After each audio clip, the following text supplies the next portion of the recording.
Good evening and good morning, AfterBuzzers. You're watching the Married at First Sight After Show Intimacy Part 2. Stay tuned. You're tuning into the destination for TV superfan discussion, AfterBuzz TV. And now, let the buzz begin. It's all or nothing.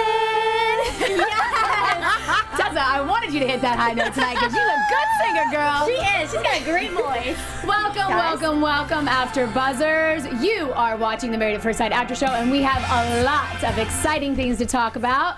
A lot of drama on and off camera, so let's get into it. I will introduce myself as always. Hello, everybody. It's me, Heather Yerrid. You can find me on Instagram and Twitter at Heather Yerrid. And to my left, Ally, where can they find you? You guys can find me on Twitter at Ally Nasta and on Instagram at Ally Girls. And you guys can find me on all social media at Tessa_Cevaal. I am Tessa Cevaal. And of course, Deshola, who usually joins us, was not able to make it tonight, but he did want to give a special shout out to Heather. Can we pull up that video?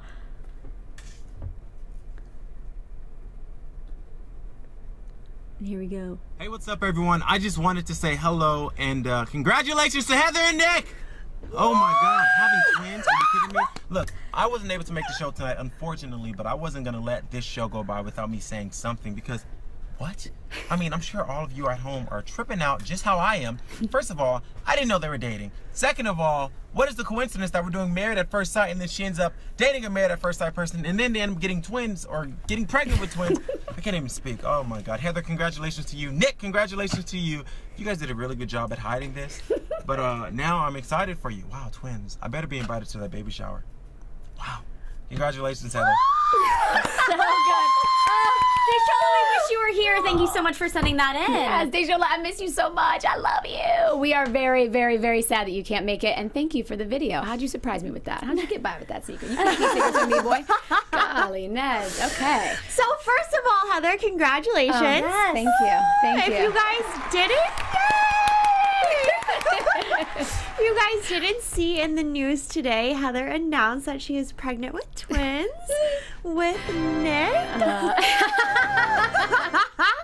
From last season's Married at First Sight. Yes, We are so happy for you. Thank you, thank you. A lot of overwhelming positivity. You know, I was a little bit nervous at first about everything, but we're excited. We're really excited. It was a big surprise, a very big surprise. So tell us how this all came about, because I think we were all a little in the dark. I think this was a fun surprise for a lot of people. Do I have to? No. Okay, I guess I'll let. Well, I mean, it was kind of out of the blue. I mean, covering the after show last season with you, Ally, was awesome, and we all kind of kept in touch with the whole cast. And I don't know, we had a couple coaching conversations. He was getting some advice at the time when they were going through divorce that wasn't good, and came to talk to me about learning about his self-cess, his self-transformation. And when I say came to talk, I mean over the internet. He messaged me, not flying in and seeing each other face to face. And after that, we kept in touch. He flew out here. We went to Universal Studios. It was awesome, really fun. And after that, he asked me to come with him on a cross-country journey. He was moving out here. I said yes, and on the trip, like, we fell for each other. And when was this? Memorial Day weekend. Yeah, it was Memorial Day weekend. It was really, I mean, I guess I could always say weird because it was so unexpected. Right. You know, we worked together a little bit. I was not a paid client, right? I did not marriage coach them. I'm not a marriage counselor. I do coaching. I coach on self-cess. And I don't know. Like, you know, sometimes you just don't have words for things, like when it happens. And it just happened. And it's awesome. Like, it's awesome. It's really exciting. No, you're glowing. I think we can all tell you're so excited, which is making everyone. I'm trying not to tease. I'm like, what a whirlwind of just everything, because this was this past Memorial Day that it all happened. So how far along pregnancy-wise are you? So technically, we're 9 weeks, but doctors calculate the weeks, like the pregnancy, by your last period. So for that reason, we're 9 weeks. I guess that's how it works. So yeah. Oh my gosh. Okay, so I have to ask, because we talk about marriage all the time. Have you guys talked about it now that you're having a child together?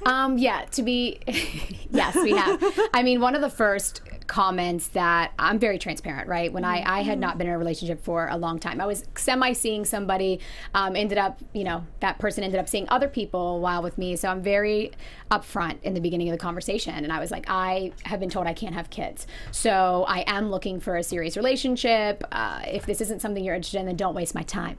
And he was very receptive to that, more receptive than any man has ever been. So as soon as he said that, we kind of just, I don't know, it just kind of clicked. And without talking about it, it just kind of was an understanding, if you will, that was going to happen. But yeah, we definitely are talking about it, but one step at a time, for sure. Wow. Yeah. Understandable. And so are you guys living together? Yes, we are now living together. Yeah, in California. Oh my gosh, how's that been? It's been very interesting. Have you ever lived with a boyfriend before? For a brief amount of time, yes. Okay. I mean, I moved quickly. So 3 years ago, I was in a relationship where we moved up to the Hamptons and had an art gallery together. But very quickly, when you know, when you don't, you don't. And I don't need to, I'm not dependent. I don't need to have somebody, so I dipped out. And yeah, this has been interesting. Fun and interesting at the same time. I bet. Wait, I gotta know too. So how did you tell him you were pregnant? Like, how did that all go down? So after we moved in, it just so happened I was like really, really, really, really tired. So it was after we moved in, about a week after, and I just came out of the bathroom screaming, "Oh my God, oh my God, oh my God." And that's it. I like fell to the floor. And he just kind of came over and kissed my forehead and just waited for my response. So he wasn't like, everything's fine or anything. He just kind of waited and was very in tune to what I was thinking. So it was just by screaming erratically, because I was surprised. Right. I mean, how excited? Because now you didn't think you were going to be able to have kids, and now you can have. You're gonna have two. Right. Since 2013, I almost, hope this isn't TMI. Since 2013, I would go 5 months at a time without having my period. So doctors basically told me that, hey, you are further along in your cycles than most people. I don't want to misuse this word, like perimenopausal, something along those lines. I kind of just pushed it to the backside. I was like, whatever. And they just told me I wouldn't be able to have kids. So this was really, really, really shocking, but a miracle to say the least. So. Oh my God. Not one, but two. Yes. Well, congratulations. Thank you. Thank you. So exciting. Thank you. I appreciate you guys asking. And thank you. So let's get down to business. Let's get to what the show is really about, which is season 5, Married at First Sight. Real quick, I do want to say thank you for everyone who has been positive on social media, especially from this cast and previous cast of Married at First Sight. Very grateful and thankful for those nice comments. So, all right, let's get down to business. Let's talk about the recap from last week, A Squared. We cut into all of the conversations. I just want to kind of say real quick, I kind of find their bickering very funny. Like when they go back and forth to me, I'm like, okay, wow, we're getting to see a real relationship here and how people actually fight. And the fact that they think it's like a big argument, it makes me laugh even more, because to me, I'm like, oh, they're getting along and they're having arguments that people that are in love have. What do you all think about that? I mean, I completely agree. I think a lot of arguments in this episode were a little blown up, a little dramatized, I guess I would say, because I think all of them were slightly silly. Yeah. Yes. They were. Yeah, but it makes it more real, because I think you have to have those small fights to like also learn how to grow and work on the fights that you have when they're bigger. Yeah. Right. And I think, I mean, so far, I feel like all the couples have done a really good job of listening to each other and hearing each other. And I think now that they're becoming more comfortable, now they're thinking, okay, well, they can kind of get away with having these small bickers because they know it'll be okay in the end. And it's real. It's nice to watch that, because for the first time, we're kind of seeing these couples not be overly nice and try to be polite to each other. Yes. They're really immersing themselves in this relationship, which is really refreshing to see. Absolutely. And we see Danielle come full circle in this, because she even makes a comment. It was good to see the other couples, because what she noticed most was that they had a good foundation. So with that good foundation, she saw, okay, we are missing that. And I think that she really did well, in my opinion, of getting curious with Cody. And I mean, and needless to say, so did he. He was very blunt on everything that he said, especially with the intimacy. Yes. For sure. Rachel visits again. Let's get into it. And let's start with the most controversial from the first one, A Squared. Yeah. I think this visit from Rachel went a lot better. Yeah, I mean, I do too. Yeah. I think even they all seem very comfortable with Rachel. That's what I kind of like that, because I think last season there was a lot of tension when any of the experts would come into the room. It was just this automatic. Or Skype in, yeah, too. it was just this automatic. They almost changed their persona in a way, but I feel like here it's more like they're welcoming a family member into their house. But I think it is so funny that A Squared is so fearful of the word love. Who would have thought from those two? Well, and that they both are. Yeah. I think that's really interesting. But what I find so interesting is Ashley, she said, shoot, I didn't write it down, but she basically was, it sounded like she needed that affirmation to be where they are and everything else, but I feel like they're already there. What do you mean by that? When you say she needed that affirmation to be at that space, I guess, where you can say I love you? Is that what you mean? When you say that? I felt like she needed to I don't know how to explain this now. Try. It's okay. You're doing good, girl. I get it. I think she does feel that way, and she has all the other, like, if it was a list, everything's checked off except for that one thing. And I think she, in her mind almost, it seems that she needs that last check to feel all the other checks on the list. Right. But I'm like, but you have everything else, so I don't see the hesitation of just saying it. Yeah, for sure. I think, to me as well, it's obvious that they have everything else. But we have seen her throughout all these episodes that defensive-ness comes in early, where she's making an assumption that he's meaning something that she's not doing. So I could see where she doesn't. With Anthony, it's a bashful, what did he say? It's a bashful topic. Yeah. I find this a lot. When families, he said that when he was younger, that they did not say I love you a lot. And that comes up very often with people in this. Have you guys experienced that? What about you guys in saying the L word? Do you say love I'm easily? the complete opposite. Well, you'll just drop love all day? I say love every hour. Like early on? Early on? I mean, literally all the time. I tell people, I tell Ally I love her. I'm like, I love you.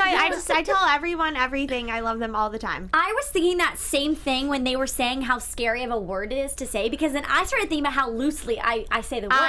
I say it so loosely that I'm almost wondering if, not that it's losing its meaning, but when I say it, I'm just like, I love you. Like, I say the same amount as you. I love everyone. Yeah. I do. Yeah. I just say it. I love everyone. What about in a relationship, though? Same How about thing. Okay, what about you? How about in a relationship? Are you as quick to say I love you in that? I would not think that you would be, Ally. This is actually, I guess if you do think of it in terms of relationship wise, I think I personally, like, never mind about my personal stuff, but no, I think I'm a little bit harder to say I love you because I get worried and I tend to, like, run from it. I'll, like, push things away because I'm like, oh, why would they love me? They don't love me. That's fine. That's which cool. we see in this episode. Yeah. Self-sabotaging. And so I could understand why it's a scary thing, because I think it's because you want it to be reciprocated, that you're almost scared it's not going to be. And I think that's what's happening here. Yeah. I'm glad you said that. I think that's what's happening here. And I think if Anthony said it first to Ashley, I believe she would say it right back. Which she wants. Yeah. She explicitly said that. Yeah. I think that would be a no-brainer. But again, I wrote down, I believe this couple is doing a great job expressing themselves through actions. So if you want, we can jump right to, we used to do this last season where we stayed on each couple and we didn't go back and forth. So let's just go right into that. The skydiving. Yes. That was very impressive. Yeah. Ashley. I've always wanted to go skydiving, and I've only seen the indoor one other place, which was on like New Jersey Housewives. Yeah. And that looked super fun. That was way out of her comfort zone. Yeah.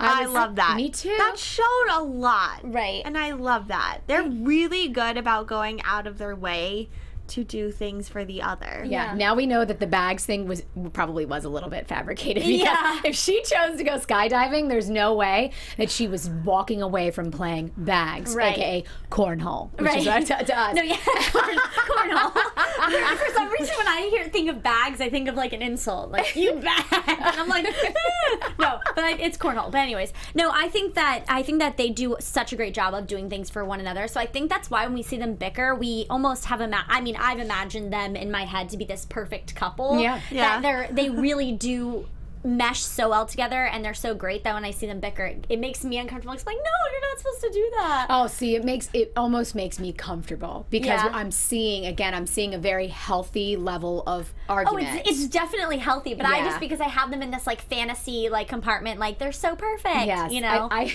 have to say when he goes, what do you want me to do? Like, do you want me to finish the application or order? I was like, oh, I do that. I do that. I was thinking this. Okay, so But she got really offended. She was she like, did. you don't yell at me like that. I like that though. I like that she knows her emotional boundaries. Sometimes people have problems with that. I had problems with that in the past. And if you let it go too much, you're going to continue to be treated that way. So that shows to me that she has a high level of respect for herself. Of course. Which we've seen because she's still talking about the last name.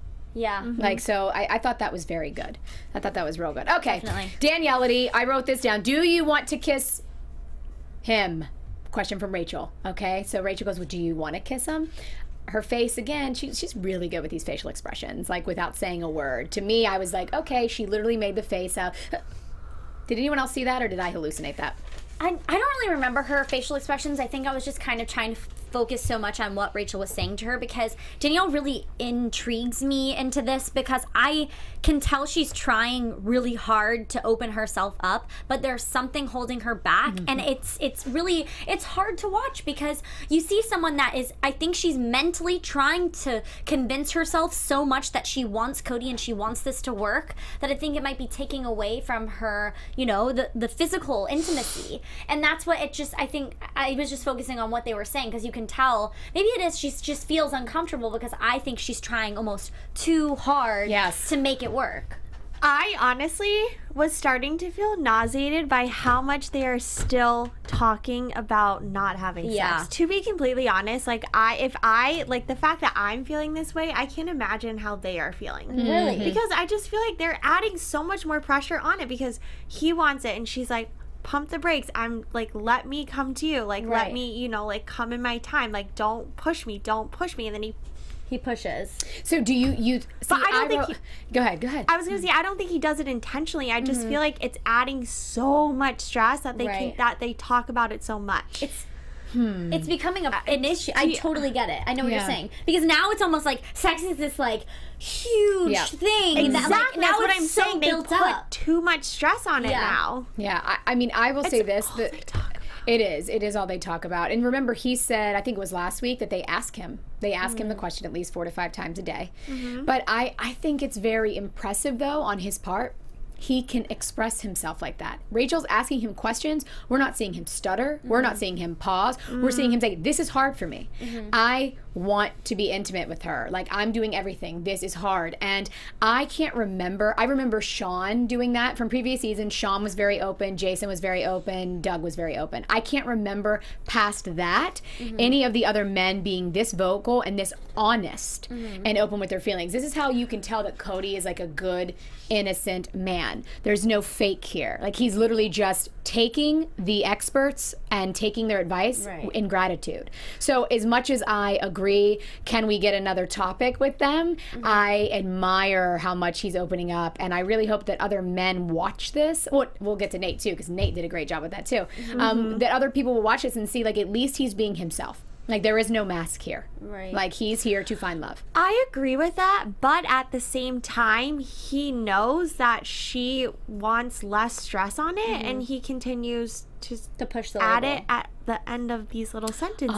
Okay, yeah. So like, I just find that that's a little not fair to her. Yeah. No, when he blasted it out, I don't remember where they were, but when he literally at put it the out park and then again on the rooftop, I'm like, okay, you want this, and you know to not poke at her about it, and you're kind of doing it. So or would maybe it be it's better? the editing. I just find that. Well, no, I think exactly what you're saying is that when they're having a conversation and things are going fluid and everything's going great, all of a sudden he throws it in the last minute, like, well, I like you and you don't like me, do you? And I understand maybe he's just, I mean, the answer's not going to change. So at the end of the day, he needs to be not pushing her to feel a certain way if she's not. And I think that's why, like, it's almost like in life, you know, I don't know, but he needs to let her come to him. You know, he can be there for her, but I think in this point in the game, he needs to just take a step back, realize how she's feeling, and be like, all right, Danielle, I'm going to let you come to me with these feelings. Do you think that if he was doing it non-verbally, meaning like trying to come on to her in a more seductive way, like romantically, that she would be more receptive than the point-blank questions? Would you all be feeling the same way if he was doing this non-verbally? I don't know. I think they're very similar. I do too. I really do. I just feel like he gets so close and I'm cheering for him, and then it's like last minute something happens. Yeah. Last minute, he's honest, and he opens his mouth. Seriously. And it's hard. I can't get mad because I'm like, I love the honesty, but you're hurting yourself at this point. What did you guys think of the staycation advice from Rachel? I liked it. I liked it too. I thought it was great. And I thought it was great that they went back to the place where they had the strongest connection. They both talk about the honeymoon and the night of their wedding, how they felt the most intimate and the most together. So I thought that was great. And it is true because sometimes, you know, in our day-to-day lives, it's like, you know, we're all going through the rat race of you go to work, you go home, you go work out, you do your same thing. So to get out of that but be in your own city, because it's like you have the comfort of your own home, it makes it even more fun, and it's not stressful that you're so far away and you got to worry about traveling. Yes, and you're in the energy of your house and all that stuff, because sometimes that gets there. All right, let's get to Duhan Dynasty. So to me, this was, at least seemed like, we have the most passionate couple in front of Rachel. So, but with this passion comes this, there's always such thing as a polarity. Where there's love, there's hate. Where there's passion, there's, I don't know what the opposite word was that would be, but we know what it all means, and you get what I'm saying. Do you love each other? She asks, and they both say yes. Woo! Yay. Thank God. We have one couple that's saying yes, at least, so that's a good thing. What did you guys think? Any opinions on her one-on-one with them and them still talking about orgasms and chocolate? I was thinking more about the chocolate. It was more forgot about at that, first, too. Me too. I was thinking, at first I thought that Rachel was asking them to say I love you for the first time because we hadn't seen it. So at first I was a little taken aback. Like, you're not pressuring them to say I love you for the first time. But then I was thinking, oh, she probably knows that they've said it. That's why she's asking. But at first, that was my reaction. I was thinking, wait, you can't take that moment away from them. But apparently, they've already been saying it to each other. Oh, yeah. So, but I wasn't aware of that. So, yeah, I think it was good to see them together. I'm just really baffled. I'm surprised that she's okay talking about orgasms, talking about her sex life on TV very openly, but she's not okay dealing with conflict resolution on air. But did you notice they did have a fight on air this time? She didn't say, I'm not, like, they totally, I actually, I wrote down they're fighting on camera this time. She didn't push anybody away. They did try to talk about it. Obviously, it didn't end the way we would all want it to. But she did have that confrontation this episode. Let's talk about that. Let's get into this argument. I was, to say the least, very confused. I don't know. I mean, we rarely know, because generally they don't fight on TV, we rarely know why she's getting mad. All we hear is bits and pieces from his confessional or whatever you call it. And you guys had a very clear understanding here. Let me try to recap. So he was playing a digital game. He was in the middle of it. He did not answer the call. He texted her back immediately, and she got irate, to say the least. Didn't answer his calls or something. When he went to call, he didn't have a key. I'm just so confused. I don't get it. Help me. Because this to me, I understand why she doesn't want to fight on air, because she gets nasty. Like, there is anger present in this woman. Yeah, I think you kind of nailed it on the head. So, from my understanding, correct. Nate was playing a game on his phone. I get this. I do this all the time. Or I'm like scrolling down Instagram, I'm like, I can't lose my place. Don't call, like, whatever. So, he doesn't answer the call. Text her, let me call you in 10 minutes. That seems reasonable to me. Yes. Okay. Here. Calls her in 10 minutes. She's not picking up. Turns out she's in the shower. Okay. So that's why. Yeah. So then when he did come into the home, I guess he was kind of creating a ruckus, showing physically that he was frustrated. So, like, with her. Like loud noises. She said he made, I think she said he made, I don't want to quote, but it was something around, like, he made a mess. Like, he was, like, going, like, around the room, like, kind of throwing things around is what it sounded like ruffling things And then up. it just seemed to escalate very quickly. Right. She, I think, saw this as being immature, and she said he was acting like a bitch. And then that triggered him to be like, what do you mean? Like, we've never used that word. Right. This isn't something that has been a part of our relationship, so he felt she was pulling it from a different relationship. Projecting, okay, and deflecting. I love when he used that. I was like, yes, Nate, because she wasn't answering his questions. He would ask a question, she would flip it, boop, ask another one. He's like, no, don't deflect. Answer the question. Right. Okay, did you all think that this was? What did you all think?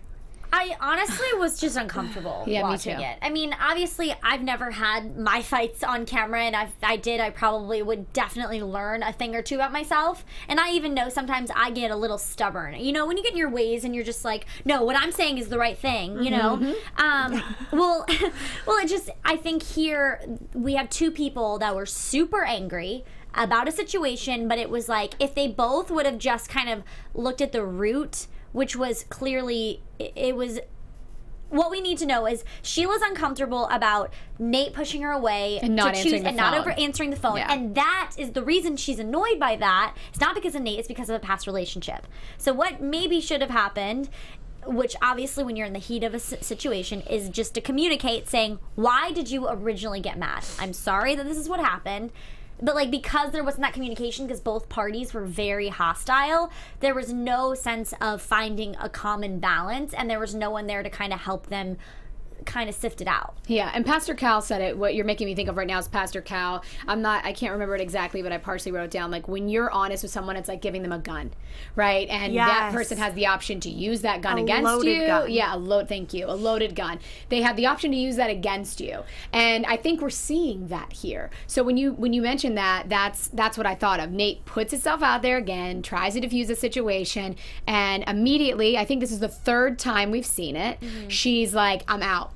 I'm done with the marriage. Yeah, that was, I mean, watching Nate just totally confess on camera, like, that was heartbreaking to watch. I teary-eyed. It took me a lot not to cry. Right. That says a lot about him. Again, I love a man that can show that emotion. He was evidently upset. I mean, that really got to him, and it shows how much he cares. That he has that level of emotion, but that was heartbreaking. Right. I mean, and I think it's hard, too, as an audience member to see two people that go from saying how they love each other to, at the end of the episode, almost is saying that she wants to leave the marriage, which, I don't know. I mean, that's why it's so hard to rationalize this when you're watching, because it's so hard to understand. We're not in their shoes whatsoever, but it's like you're kind of, you only see bits and pieces of this fight, so you're like, what were the three main factors that caused her to leave the house? Yeah, I mean, because that's a walking out. This is a woman who is like, I'm a woman of faith. When you're married for life, and it's an instant, I'm out. She packed her bags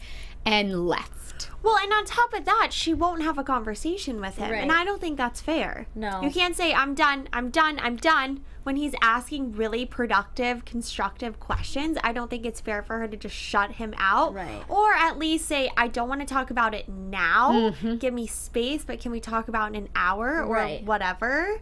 Because that's how I am. Sometimes I am just like, just give me an hour to, like, process, and then I can talk about something like this instead of, like, totally, like, yeah, stonewalling. Well, yeah, that's basically what that is. Yeah, yeah. It was just uncomfortable, and I mean, that's like, you try to figure out, like, there must have been something more to it than what we had been shown on camera, but it's just like, anyway, I mean, when someone walks out like that, I think that is just heartbreaking. I don't know. It's just heartbreaking because in general, for the other person, for that person, for the other person, and because I mean, I hate when I personally don't do. Sorry, I don't like to use the word hate. I don't like that. I dislike when I'm trying to reach out to someone and they don't respond to me. I feel like that is the biggest form of just like, oh my gosh, they don't care. That's where my mind goes. So the fact that, like, she wasn't responding, I was like putting myself in Nate. She's like, oh my gosh, does she care? Like, you know, that's what my mind was going. So, but then again, I mean,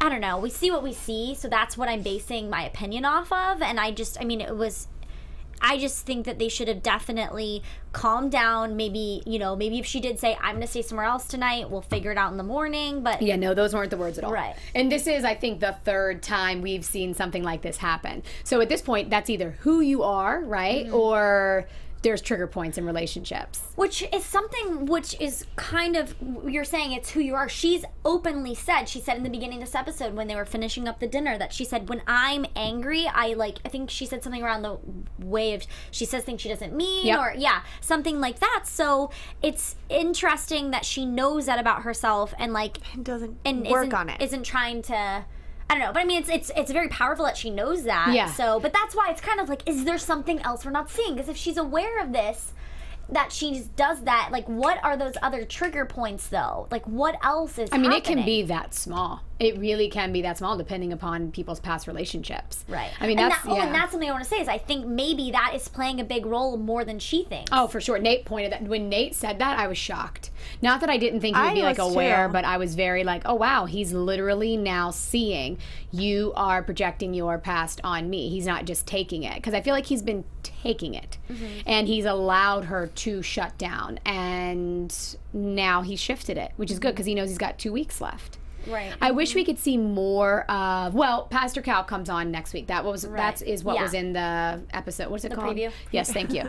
That's what was in the previews, is that he gets to talk. But I wish we could see more coaching. I wish we could see them address their issues. Like, what are these, when we're questioning them to get on the show, let's identify what their issues are. Let's specifically talk about those topics and work through them. Let the person that you're marrying know about it so they can exercise some empathy, and then we take it from there. Right. I think that would change the whole ball game.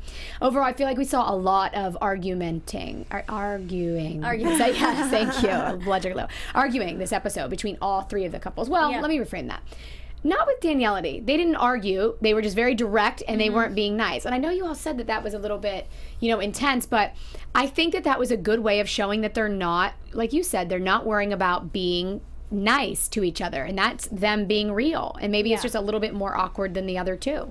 Well, I mean, with Danielle and Cody, we have them just kind of, Cody's totally saying how he feels about what's going on with Danielle. And I think that's his coping, like the way he's coping with it, is that he's repeatedly throwing these things. Very vocal. He's being too vocal because I think he's thinking he needs to communicate. When he communicates that, it's coming off to Danielle as kind of a stab and a jab as to that, like, it's literally, like she said, beating the horse or whatever, because he keeps repeating it.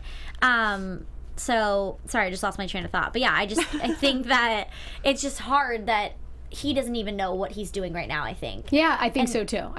And I can't remember exactly what in the episode brought this up, but I did see where they were laughing, though. That's the one thing that got me, is, to me, him being so forward, they were laughing about it. Yeah. I thought that was like during like the run and stuff. Yeah, the run, and when they were sitting there, I was like, that's actual authentic laughter. But then they cut to her being upset. I was like, nah, she ain't upset. Well, that's something that I've noticed this episode too, is that they have great chemistry when they're not in a confessional, when they're not forced to be sitting next to each other. Whenever they do the activities together, they're on the same page, or what it seems like. So that's like you. I think you had mentioned it's almost as if they're trying to create a situation that's not there. Yeah, are we seeing everything? Like, are we only seeing this because this couple is actually the hottest couple on the map right now? Right? Because there's nothing else. And they really do. They laugh a lot. And if you don't have friendship, you have nothing in a relationship. I mean, really, it takes that to be able to stick with each other through thick and thin. And they do have a good relationship. But it is unsettling that they are not even making out. Again, it's one thing, and I thought it was great that he said, like, listen, if we can make out, I'm not going to try to come on to you further. But she even looked a little bit awkward when he said that. But I think that's just natural. Well, and it could be the fact that, like, she's also, what's stimulating this as well, is that maybe she just doesn't even want to have that on camera. Yeah, yeah, that's right. Maybe once the cameras go away, because she's feeling this secret pressure, maybe she thought, oh, when the cameras won't bother me that much, and then they come into your home and they're in your everyday, and then it's kind of this reality check of, oh my gosh, I didn't realize I'm not comfortable kissing this stranger on camera, because it's just, you have people in life that want more attention than others, and sometimes you don't know that until you're thrown into that situation. Oh yeah. Until you take a theater class, you don't some people don't know that they have stage fright until they go on stage, So maybe that's kind of what Danielle's going through. Totally. Again, I said it a few episodes ago. We have a season, in my opinion, the Chicago season 5. They all really want to be married. Yes. Like, they want to be married. They believe in commitment. They believe in love. They do not like the cameras. Like, I really believe that they do not enjoy the cameras. And from the tweets that we see about the show after it comes out, it seems that they might not like the show. Like, there's just something about it. So on the positive side, what that shows me is that they're not comfortable 100% Yeah. with the cameras, and the awkward stuff that we are seeing is absolutely directed from that, and that at the end of the day they all really want to be married. And Yeah. this, to me, outside of season 1, this is like, again, the strongest season that I feel of individuals that really are here for the right reasons. Right. For sure. I think something too we don't want to forget though is that Cody, Cody said Danielle said, "What's my trust on a level of 1 to 10? How much yeah. do you trust me?" And he said 4 to 5. Which How'd you all take I that? was shocked. Why? To be honest, I feel like he is putting so much into her, and I thought if you're gonna really go all out there like he is, he would trust her more than a 4 or 5. I thought he was gonna say like 8. Wow. Yeah. I mean, because I wasn't surprised, only because to me it's clear that this man is validation, and how he really builds a relationship is from intimacy, physical intimacy and sex. So I was like, okay, if he's not having that, it's poking every button, right? And pushing that all those insecurities that might be there, and bringing that trust level down. Right. Did we get her answer? Well, what I found really interesting, and I know Deshola brings this up a lot, but I mean, at the very end of the episode, she goes, 1 month of knowing someone is not a lot of time. yeah, and it's not. Yeah. And I mean, so Jamie and think Doug did we not have sex. Forget that this is actually very normal that It they is. haven't had sex, because it has been a month. And I think at first, during the beginning of the season, I was like, this is weird. But now I'm really starting to realize that it's not that weird. Yeah. Yeah, it's not.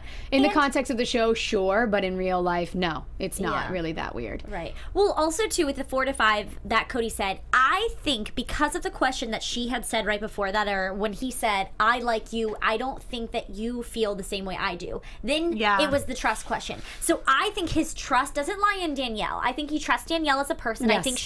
I think he believes that she is a great overall person. That's not where the trust issue is. The trust, I think he was pulling it from on decision day. Do I trust you to stay married to me? 4 to 5. Ooh, wow, Ally going with the deep flow there. I like Well, it. that's where I think that his trust. That's where I think it came from. Wow. Yeah, because they were talking a agree lot about with you. that. Because the question right before was, I really like you. I feel like I'm further along than you. And she said, "Oh yeah, you're right. I'm not as far along in our relationship as you." So that's probably where his mind went. Because if someone told me, if they told me like, "Oh yeah, I'm not that into you yet. I'm getting there," and then they're like, "So how much do you trust me?" I would be like, Yeah, that's a really big I think question it to follow was up the with. series of questions and the stimulated environment. Yeah, I Other can than see that, that. he trusts Danielle as a human. I mean, I think that that's right. I have a feeling, I don't want to ruin the predictions, but I don't know. I just, again, got a vibe from how they were responding to each other that, to me, I think that she's going to want to stay married. I think so, really too. do think she's going to I want to think stay so, married. too. And I want think she to. needs time. Yeah, she does need time, which is totally natural. Right. And I just want to cut back to A Squared and the apartment. They're signing a lease for an apartment. This is the biggest In spoiler. her sister's building. Yeah. Oh yeah. Woo! They did the sister's building. You got surprised. So surprised. I was like, I that is so great. Anthony is amazing. Yeah, I wasn't surprised. I knew he was going to do that because it's probably a cool building, and I think that at the end of the day, her sister and him are going to get along like super good. Well, and he doesn't have his. yeah. really? Oh yeah, I do. think so too, and I think that because he doesn't have his family out there, so I think he loves a big family and he loves being around family. So this is just like mine as well. And the sisters are pretty close. Yeah. Okay, different approaches, like don't mess with him versus like, hey, come live near me. Yeah. But both of their sisters are similar in the Right. protective area, so I think they're going to be really close. I think so, too. But that's the biggest spoil alert ever. I'm like so shocked that we're not seeing this on Twitter, that we're not seeing this on Instagram. Like, hello, they are staying married. Like, there's no way they're not staying married. We're seeing them sign a lease on the show. Yeah. Right or wrong? Well, Right. Yeah. Right. Yes, right. I think so. they're- yeah. I think so. I don't know though. But let's get into predictions. Let's do it. Yes. Your AfterBuzz TV predictions. Tessa, as always, you darling, you. Okay, so I might change my prediction for the first time. For the first time, I weirdly see Danielle and Cody persevering through this. Very good. I really do. Yeah. I think Nate and Sheila will come out on okay. I think this was a big one for them. Ashley and Anthony. So are you We've always calling a known. 3 for 3? I don't know if I can do it, but I think I will next week. Okay. Okay, good stuff. I'm still good stuff. 2 for 3. Okay. I'm sticking with my 3 for 3. Okay, got it. Yeah, I'm going to have to stick with my 3 for 3 as well. I think that all these couples are coming a long way. If you watch their activity on Twitter, for the most part, they're being positive towards each other. And they are having a lot of like mass reunions, together. So I think, and there's like standing apart like season 4 did when they say married. Like they're not standing next to the person they got married to, which I think is even a bigger no-brainer. Because like, oh, you're strategically not standing next to your significant other to not lead us on, yet you're signing apartment and changing your last name. So I think that we're 3 for 3 with this season, which is a wonderful thing. I love it. Yes, ladies, anything else? Any other comments on the show? All right, I think that's it. Let's find out. Tessa, where can they find you? You guys can find me on all social media at Tessa_Cevaal. And you can find me on Twitter at Ally Nasta and on Instagram at Ally Girl. All right, as always, you can find me on Instagram and Twitter at Heather Yerrid. Thank you so much for joining us. We'll see you next week. From executive producers Maria Menounos, Kevin Undergaro, Phil Svitek, and the entire AfterBuzz TV staff, we would like to thank you for listening to the AfterBuzz TV network. To watch or listen to other after shows and post comments or questions, be sure to visit AfterBuzzTV.com. I'm Sir Richard Wentworth, and this has been a presentation of AfterBuzz TV. Buzz you later. The views expressed herein are those of the hosts only and do not necessarily reflect the views of AfterBuzz TV or its owners or principals.